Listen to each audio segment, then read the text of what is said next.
birthday ayah berhasil membawa pecel lele ke rumah ya Bun. Jauh dari kesan mewah, ulang tahun Ruben Onsu, Sarwenda hanya hidangkan pecel ayam. Apa alasannya?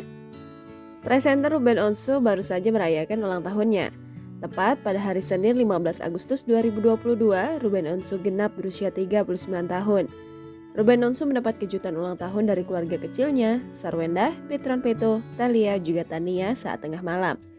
Tak hanya kejutan tiup lilin, Ruben Onsu juga mendapatkan makanan kesukaannya. Sarwenda menyiapkan makan malam dengan menu pecel ayam untuk Ruben. Sebelum itu, Sarwenda mengajak keluarganya dan orang terdekat memberikan kejutan kepada Ruben Onsu. Ruben Onsu dan sang istri tampak kompak mengenakan piyama dalam momen tersebut.